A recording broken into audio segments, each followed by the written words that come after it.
हाय दोस्तों, मैं हूं एक पुराना कैमरा। हाँ, वही 1900 के दशक का कैमरा जिसके अंदर फिल्म रोल होती थी। मेरे पास ना कोई स्क्रीन है, ना कोई फिल्टर। मैं बस अपने छोटे से लेंस से दुनिया देखता हूँ और लोगों की हंसी, शामें और कहानियां अपने अंदर छुपा लेता हूँ।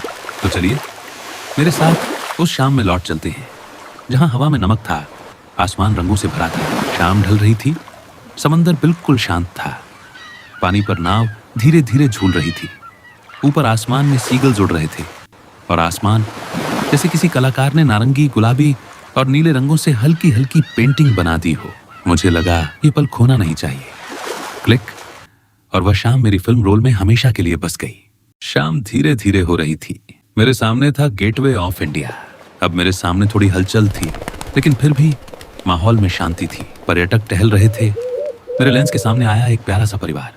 वही परिवार, 5 लोग और उनके पापा जो मुझे हाथ में पकड़े हुए थे। चारों गेटवे के सामने खड़े हो गए। पापा ने मुझे आंखों के पास लाया और मेरी छोटी सी दुनिया में वो चारों फ्रेम में। पीछे गेटवे, एक तरफ ताज होटल और सामने वो चारों मुस्कुराते हुए। कुछ देर बाद हम सब नाव में थे। समंदर हल्का हल्का हिल रहा था। नाव पानी को चीरते हुए आगे बढ़ रही थी। नाव में बैठे बच्चे खुशी से उछल रहे थे। मम्मी देखो पानी। मैंने फिर से धीरे से क्लिक किया।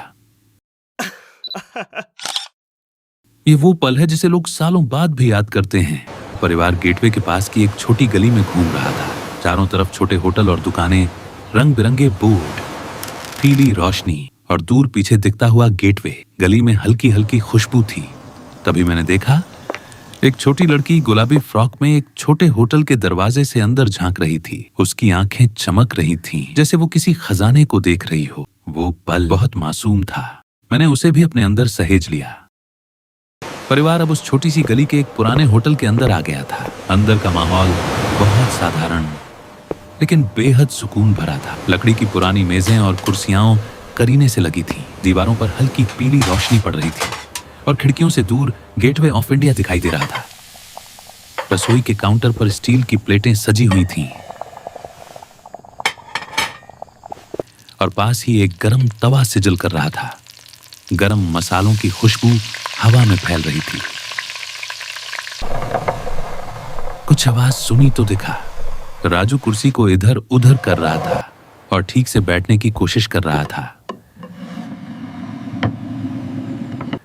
परिवार एक लकड़ी की मेज पर बैठ गया और बड़ी बेटी टिश्यू के पेपर्स को अच्छे से रख रही थी। मां मुस्कुरा रही थी और पापा, जिन्होंने पूरे दिन मुझे अपने साथ रखा, अब मुझे मेज पर धीरे से रखकर परिवार को देख रहे थे।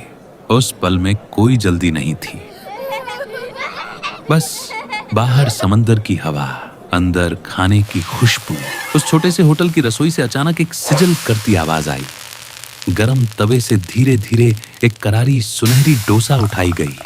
रसोई में खड़े कुक ने एक बड़े चमचे से गरम सांभर उठाया और उसे एक बड़े कटोरे में उड़ेल दिया।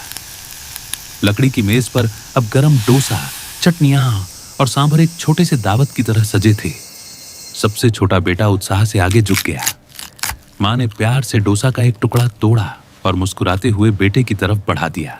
छोटे लड़के ने जल्दी से वो टुकड़ा लिया और बड़े चाव से कुरकुराता डोसा चबाने लगा।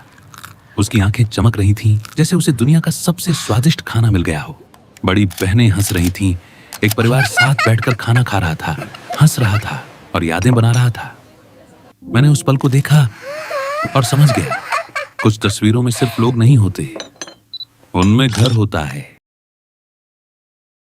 अब रात ने अपने गहरे नीले रंग से आसमान को ढक लिया था। गेटवे ऑफ इंडिया अब और भी जीवंत और रंगीन दिख रहा था।